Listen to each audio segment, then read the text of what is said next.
జై శ్రీరామ్. హిందూ బంధువులందరికీ నా నమస్కారం అండి.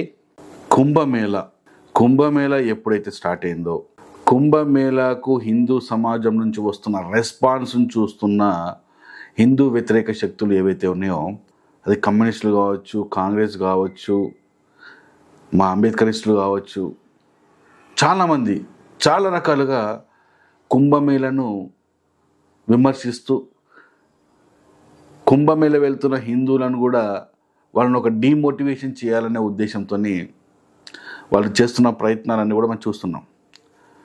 దాదాపు ఇప్పటికే కుంభమేళకు 50 కోట్లు మంది వెళ్ళి వచ్చిన సంఘటన రికార్డ్స్ అన్ని స్పష్టంగా తెలియజేస్తున్నాయి.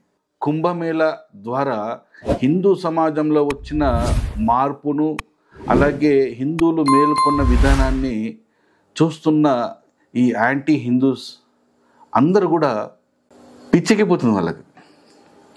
సో ఈ కుంభమేళ మీద వాళ్ళు నానా రకాలుగా మాట్లాడడం, ఈ అంబేద్కరిస్టులు కూడా నానా రకాలుగా మాట్లాడడం, వాళ్ళ యూట్యూబ్లో అయితే అంబేద్కర్ యూట్యూబ్ ఛానల్స్ అయితే మొత్తం కుంభమేళను విమర్శిస్తూ మాట్లాడడమే. ఇంతకన్నా విమర్శిస్తున్న అంటే కుంభమేళను, అందులో ఉన్న నాగ సాధువులను బాగా విమర్శిస్తున్నారు అనమాట. అయితే చాలా వీడియోస్ కూడా అంబేద్కరిస్టులు ఏం పెట్టారంటే, కుంభమేళ గురించి అంబేద్కర్ ఏమన్నాడు, అంబేద్కర్ ఏమని చెప్పాడు, దాని మీద కుంభమేళ మీద అంబేద్కర్ అభిప్రాయాలు ఏంటి అని చెప్పేసి తొక్కుల అభిప్రాయం అనేది. ఆయన అభిప్రాయంతో మనకేంది, మన కుంభమేళ, మన ఆచారము, మన సాంప్రదాయం మీద తొక్కులో అంబేద్కర్ అభిప్రాయంతో మనకేం పని. సరే, వాళ్ళు ఏదో చెప్తున్నారు కదా, అంబేద్కర్ ఇలాంటి అభిప్రాయం తెలియజేశారని చెప్పేసి. సరే, ఇప్పుడు నేనేమంటున్నా అంటే, ఈరోజు టాపిక్ ఏంటంటే, టైటిల్ ఏంటంటే, ఈ ఇద్దరు అంటే నాగ సాధువులు, అంబేద్కర్. ఈ ఇద్దరిలో ఎవరు దేశభక్తులు? నాగ సాధువులు, అంబేద్కర్. ఈ రెండు టాపిక్స్ని తీసుకొని ఈ ఇద్దరిలో దేశభక్తుడు ఎవరు అనేది ఈరోజు నా టైటిల్. ఎందుకంటే అంబేద్కరిస్టులకు వాళ్ళు వాగుడుకు మనం కూడా వాళ్ళకి రివర్స్ ఇవ్వాలి కదా, ఇవ్వకపోతే బాగుండదు. రివర్స్ ఇస్తేనే మనకు మంచిగా ఉంటుంది. ఎందుకంటే ఇంతకాలం మనం ఇలాంటి రివర్స్ ప్రశ్న అడగక, రివర్స్ సమాధానాలు చెప్పక వాళ్ళు నెత్తి మీద కూర్చున్నారు అనమాట. మంచి కంపల్సరీ చెప్పాల్సిందే. చాలా పెద్ద సబ్జెక్టు రెడీ చేసుకున్నాను.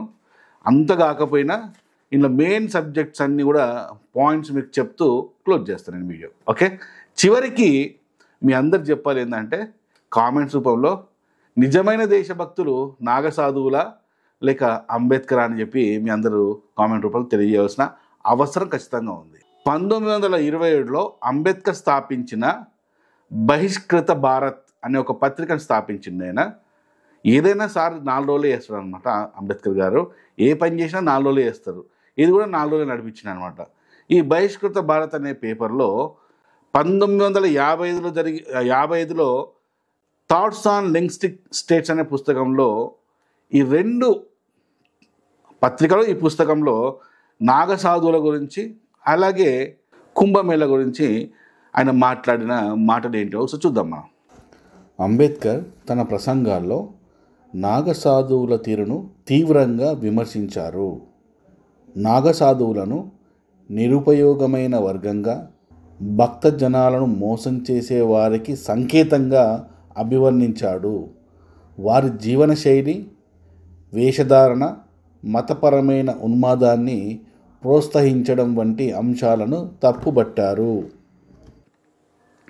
ఇక్కడ నేను ఒక వ్యత్యాసం చెప్పాలనుకుంటున్నా.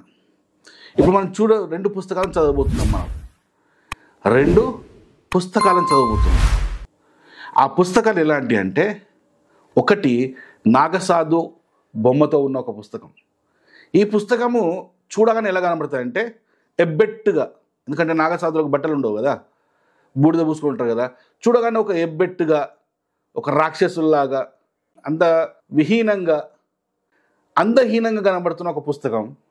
ఒకవైపు అంబేద్కర్ సూటు బూటు, ఎందుకంటే ఏ రోజు హిందూ ఇండియన్ ట్రెడిషన్ ఆయన ఏ రోజు కూడా పాటించలేదు. ఇండియన్ ట్రెడిషన్ బట్టలు ఏ రోజు ఆయన వేసుకోలేదు.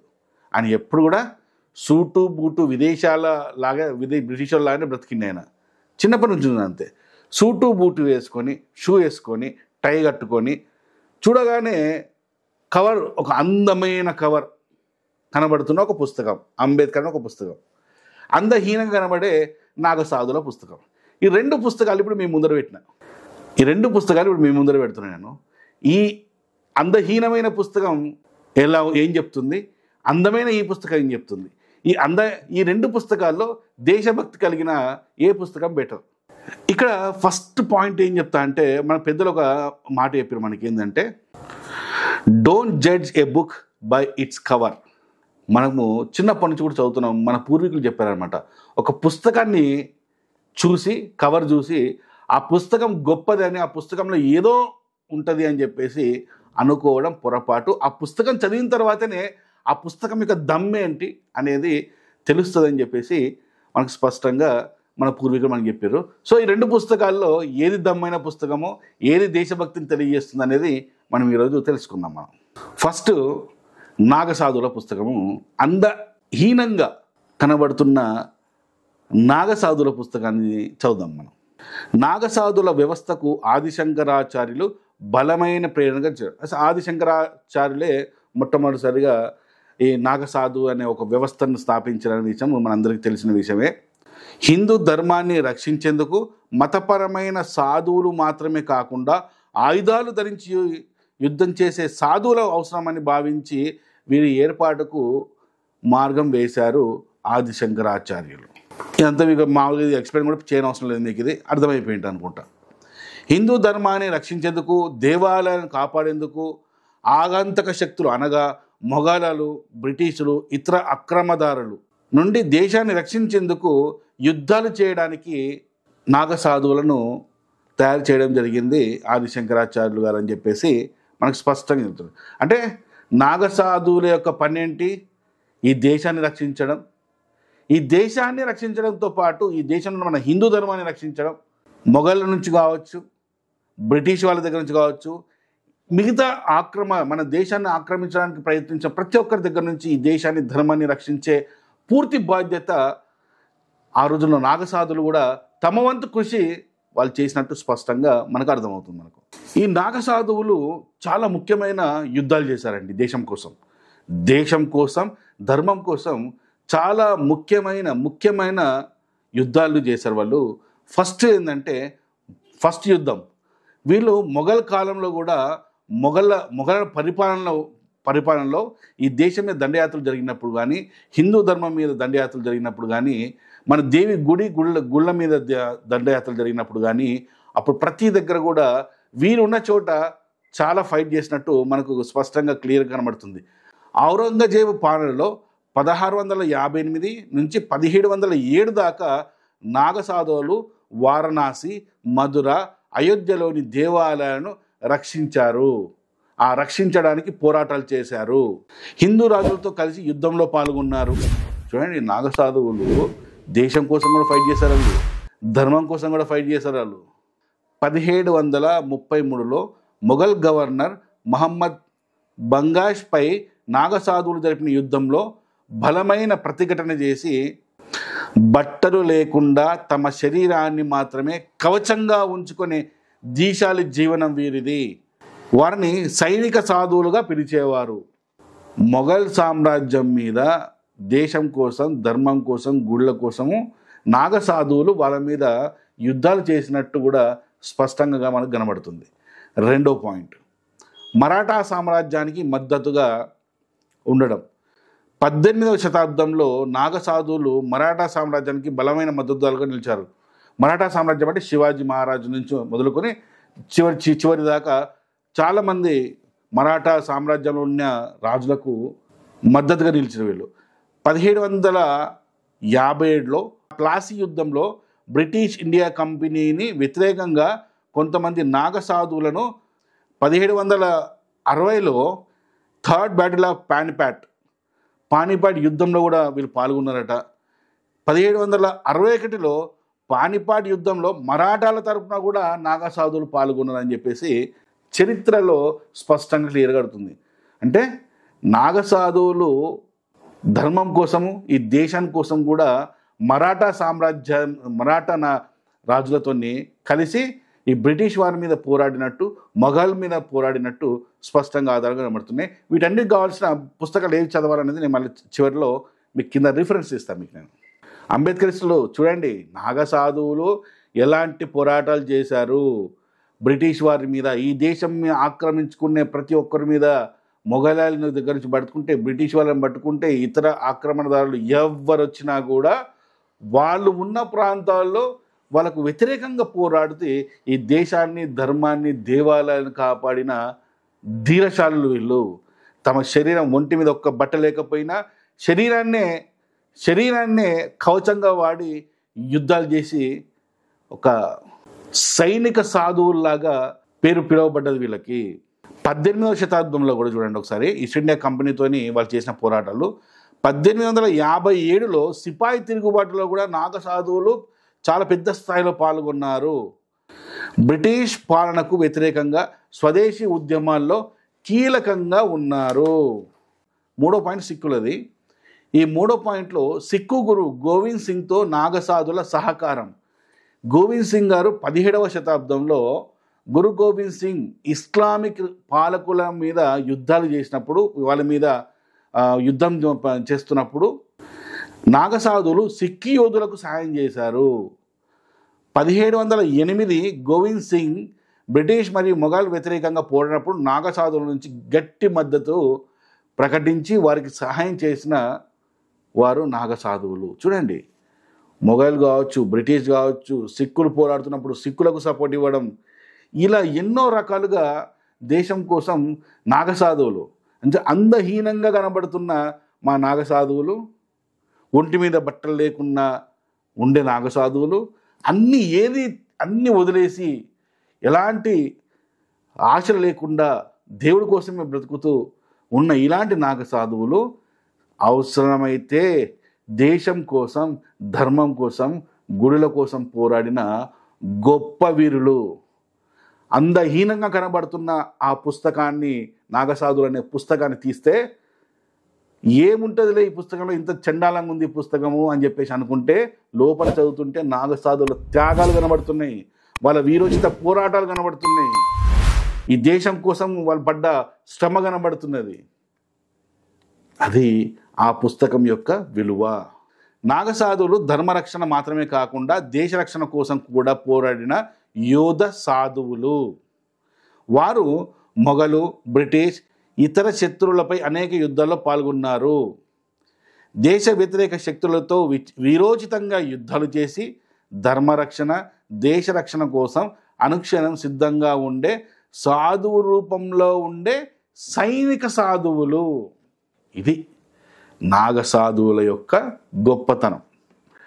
నాగసాధువుల యొక్క పుస్తకాన్ని మనం చూడ్డానికి మనకు అందహీనంగా కనబడిన, లోపల చదువుతుంటే ఎంతో అందంగా కనబడుతున్న మన నాగసాధువుల యొక్క అందం కావచ్చు, వాళ్ళు గొప్పతనం కావచ్చు, వాళ్ళ వీరోచిత పోరాటాలు, వాళ్ళ దేశభక్తి, ధర్మం పట్ల ఉన్న వాళ్ళ భక్తి మనకు స్పష్టంగా కనబడుతుంది.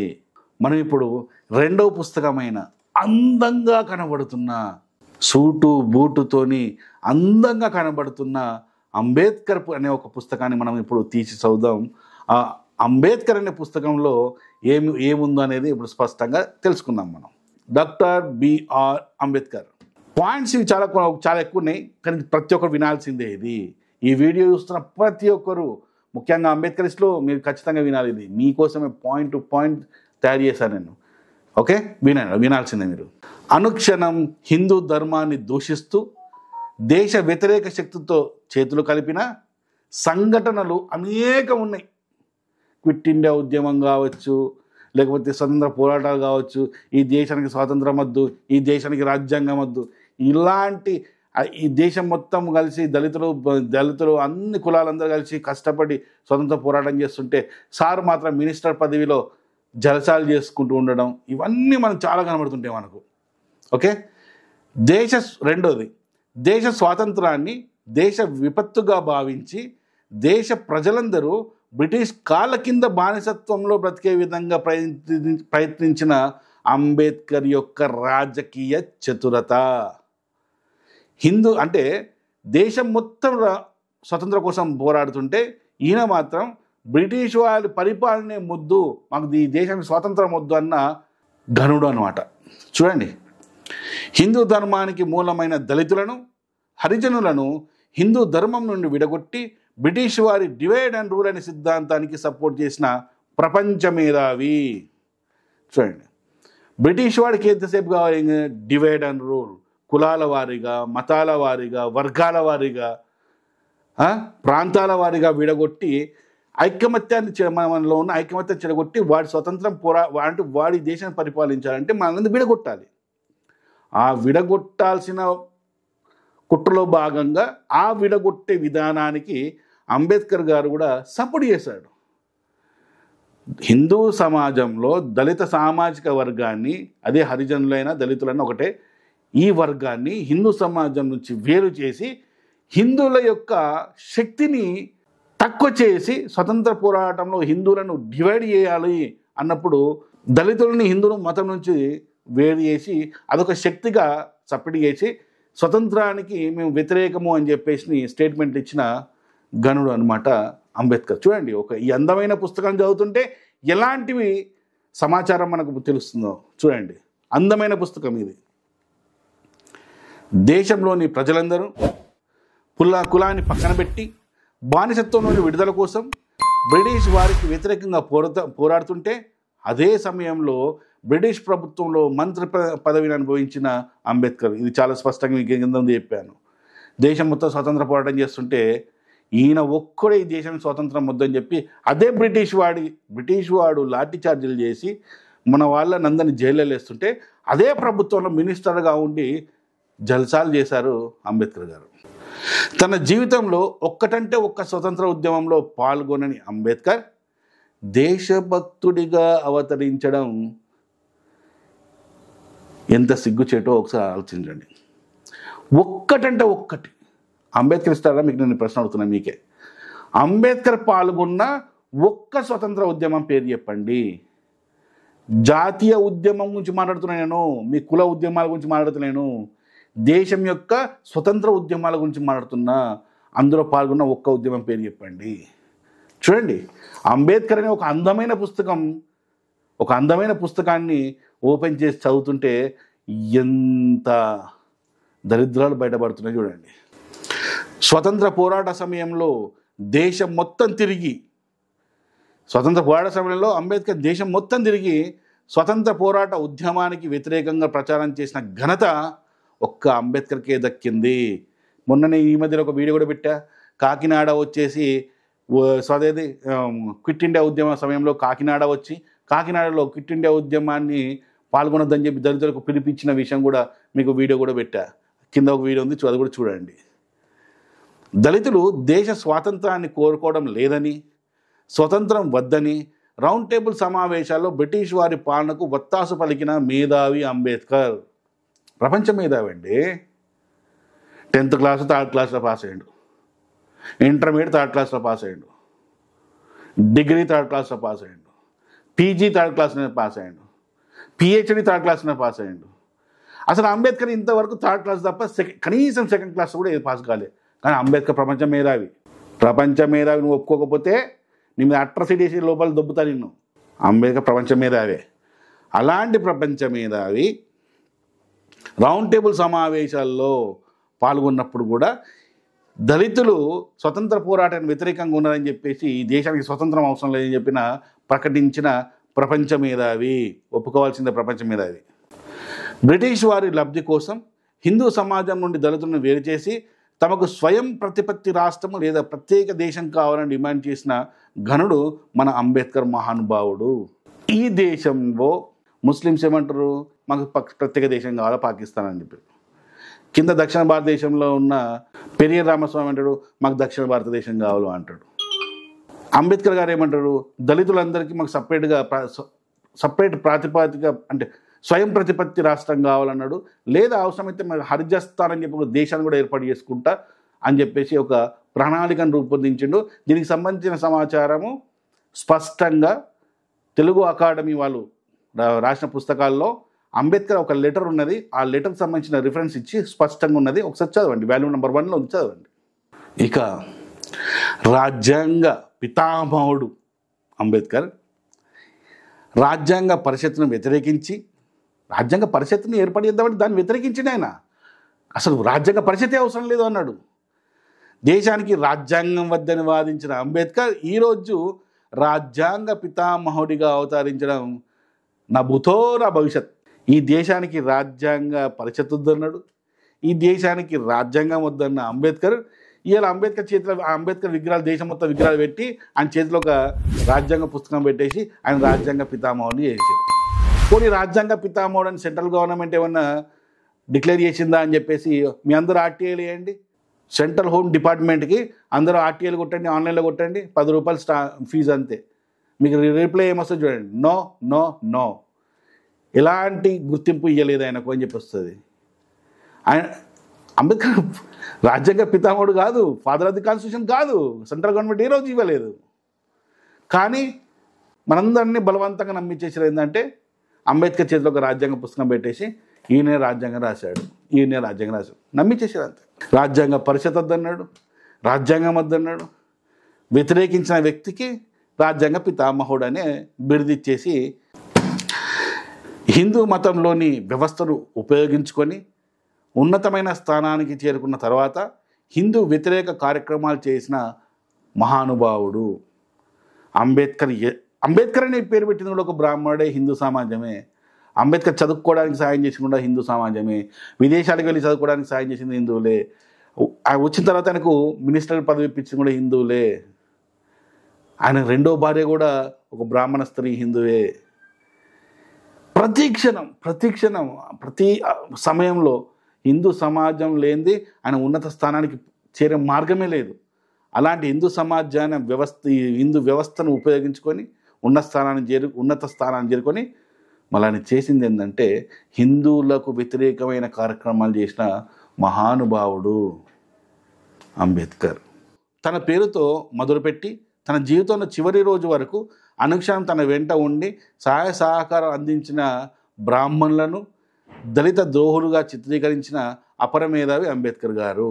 ఎగ్జాక్ట్లీ ప్రతిదీ ఆయన బ్రాహ్మణుడు లేనిది ఆయన జీవితంలో ఏది లేదు. బ్రాహ్మణు స్థానం అంత ఉన్నతమైన స్థానం ఆయన జీవితంలో పాత్ర ఉంటే ఈ బ్రాహ్మణులను దళితులకు శత్రువులుగా, దళిత ద్రోహులుగా చిత్రీకరించి పబ్బం గడుపుకొని అనుభవించిన అంబేద్కర్ని ఏమనాలో మీరే ఆలోచించండి. సో ఇది అందంగా కనబడుతుంది. ఇప్పుడు 2 పుస్తకాలు మనం ముందర పెట్టాం మీకు. ఒకటి నాగసాధువులది, ఒకటి అంబేద్కర్ది. నాగసాధువుల పుస్తకము ఎంత అందహీనంగా వికారంగా కనబడ్డది. అంబేద్కర్ అనే పుస్తకము సూటు బూటు వేసుకొని పాష్గా అందంగా మంచి కవర్, మంచి డిజైన్తో వేయబడ్డ పుస్తకం, అచ్చు వేయబడ్డ పుస్తకము. ఈ 2 పుస్తకాలు మేము ముందు వేసినప్పుడు అప్పుడు మన పెద్దలు చెప్పిన ఒక డైలాగ్ కూడా మీకు నేను, వాళ్ళు చెప్పిన ఒక సామెత లాంటిది, ఒక పదాన్ని మీకు నేను చెప్పాను. Don't judge A book by its cover అనే ఒక మాట కూడా చెప్పడం జరిగింది మీకు. ఆ మాట ఏంటంటే ఆ పుస్తకాల కవర్లను చూసి మీరు జడ్జి చేయకండి ఏ పుస్తకం బాగుంటుంది అనేది. ఆ పుస్తకాలను చదివితే అందులో ఉన్న సబ్జెక్టు, అందులో ఉన్న దమ్ము అప్పుడు తెలియజేస్తుంది ఏ పుస్తకం గొప్పది అనేది మీకు స్పష్టంగా అర్థమవుతుందని చెప్పేసి. సో ఫైనల్గా సంక్షిప్తంగా ఒక చిన్న సమాచారం ఇచ్చేస్తా అంబేద్కర్ పుస్తకం గురించి. పుస్తకం యొక్క కవర్ చూడగానే ఎంతో అందంగా కనిపించినప్పటికీ పుస్తకం మొత్తం దేశ వ్యతిరేక విధానాలు, ధర్మ వ్యతిరేక విధానాలు, దేశ వ్యతిరేక విధానాలే, దేశానికి వ్యతిరేకంగా ఉన్నారు కదైనా, ధర్మ వ్యతిరేక విధానాలు, హిందూ ధర్మానికి పూర్తిగా వ్యతిరేకమైన ఉన్నారు, దేశ ప్రజలను బానిసత్వం వైపు తీసుకువెళ్ళే విధానాలు, ఈ దేశానికి స్వాతంత్రం వద్దు, బ్రిటిష్ వాడి పరిపాలనే ముద్దు అని చెప్పేసి బానిసత్వం వైపు తీసుకువెళ్ళిన విధానాలు, దేశ ప్రజలను విడగొట్టి దళితులను హిందూ సమాజం నుంచి విడగొట్టి ఒకరిపై ఒకరికి ద్వేషాన్ని పెంచే విధానాలు, తన అభివృద్ధికి తన ఆ స్థాయికి చేరుకోవడానికి సహకరించిన హిందూ సమాజం బ్రాహ్మణుల మీద దళితులకు వ్యతిరేక భావజాలాన్ని నూరుపోసి విధానాలు, స్వతంత్ర పోరాట వ్యతిరేక విధానాలు, ఏ ఒక్క స్వతంత్ర పోరాటంలో పాల్గొనకుండా ఈ దేశానికి స్వాతంత్రం వద్దన్న విధానాలు, పదవుల కోసం స్వార్థంతో కూడుకున్న రాజకీయ విధానాలు, దేశం మొత్తం స్వతంత్రం కోసం పోరాడుతుంటే తను మంత్రి పదవి అనుభవించిన విధానాలు, ఈ విధంగా ఉంది అందమైన పుస్తకం. పుస్తకాలను చదివినప్పుడు మనకు కలిగే అనుభూతి. ఇక ఈ 2 పుస్తకాలను చదివిన నేను, హమారా ప్రసాద్ అనే నేను ఇస్తున్న ఫైనల్ స్టేట్మెంట్ అనేది ఇప్పుడు నేను ఇస్తాను. ఒకసారి చూడండి. అందవికారంగా కనిపిస్తున్న నాగసాధువుల పుస్తకం. అందులో జాతీయత, దేశరక్షణ, ధర్మరక్షణకు నిలువెత్తు నిదర్శనంగా కనిపిస్తుంటే, ఎంతో అందంగా కనిపించే అంబేద్కర్ పుస్తకం బానిసత్వాన్ని సపోర్ట్ చేస్తున్నట్లు, దేశ స్వాతంత్రాన్ని వ్యతిరేకించినట్లు, హిందూ మతం నుండి దళితులను విభజిస్తున్నట్లు, దేశ ప్రజల మధ్య విభజనను సమర్థిస్తున్నట్లు అందవికారమైన భావజాలాన్ని వెదజల్లుతున్న అందమైన పుస్తకం మరోవైపు. అందుకే అన్నారు పెద్దలు, don't judge a book by its cover. So ఫైనల్గా అంబేద్కర్ గారికి ఒక స్టేట్మెంట్ ఇవ్వాలనుకుంటున్నా. అయ్యా అంబేద్కర్ గారు, మా నాగసాధుల గురించి మీరు రాసిన చెత్త రాతలు, ఆ రోజు మా పూర్వీకులు మిమ్మల్ని ప్రశ్నించలేకపోవచ్చు, కానీ నేడు మీ చెత్త రాతలను ప్రశ్నిస్తున్నాము మరియు ఖండిస్తున్నాము. ఎందుకంటే ఆ రోజుల్లో అంబేద్కర్ని ఎవరిని ప్రశ్నించలేదు కావచ్చు ఆయన రాసిన చెత్త రాతలని. ఎందుకంటే ద రిల్స్ ఆఫ్ రామకృష్ణ అనే కూడా ఒక చెత్త రాతలా ఉన్నాయి కాబట్టి ఆ రోజు ఆయన ప్రశ్నించలేదేమో, కానీ ఈరోజు మనం ప్రశ్నిస్తున్నాము, వాటిని తప్పు అని ఖండిస్తున్నాం కూడా మనం. ఈ వీడియో చూస్తున్న మీ అందరూ కూడా ఏది అందమైన పుస్తకమో నిర్ణయించుకోండి. నాగసాధువులు మరియు అంబేద్కర్ ఈ ఇద్దరిలో దేశభక్తుడు ఎవరో కామెంట్ల రూపంలో మీ అభిప్రాయాన్ని చేయండి. తప్పకుండా మీ అందరు కామెంట్స్ పెట్టండి. ఇంతవరకు నాగసాధువులు పోరాడిన పోరాటాలు, ఈ దేశం కోసం, ధర్మం కోసం, గుళ్ళ కోసం, ఏది అంబేద్కర్ జీవితంలో జరిగిన సంఘటనలు ఏవైతే ఉన్నాయో వీటన్నిటి గురించి మీకు స్పష్టంగా తెలియాలంటే మీకు నేను రిఫరెన్స్ ఇవ్వాలి కదా. ఎందుకంటే మనం రిఫరెన్స్ ఇవ్వడంలో స్ట్రాంగ్, మనము రిఫరెన్స్ ఇవ్వడంలో మనము దిట్ట కాబట్టి నేను ఇప్పుడు ఒక 6 రిఫరెన్స్ ఇస్తాను మీకు. నేను ఇవన్నీ చెప్తే 6 పుస్తకాల పేరు చెప్పే కంటే మీకు కింద డిస్ప్లేలో ఇస్తాను. ఓకే, కింద డిస్ప్లేలో ఇస్తాను, చూడండి. ఈ మాట అయిపోయిన తర్వాత కింద డిస్ప్లే ఒక 5-10 సెకండ్లు డిస్ప్లేని ఆ విధంగా ప్లే చేస్తాను. అక్కడ పుస్తకాలు, రిఫరెన్స్ పుస్తకాలు ఉంటాయి. ఆ పుస్తకాలను తీసి అంబేద్కరిస్టులు చదవండి అయ్యా, చదవండి. ఏది అందమైన పుస్తకము, ఎవరు దేశభక్తులో, మా నాగసాధువులా లేదంటే మీ అంబేద్కర్? ఆ పుస్తకాలు చదివి కామెంట్స్ పెట్టండి. Thank you. జై శ్రీరామ్.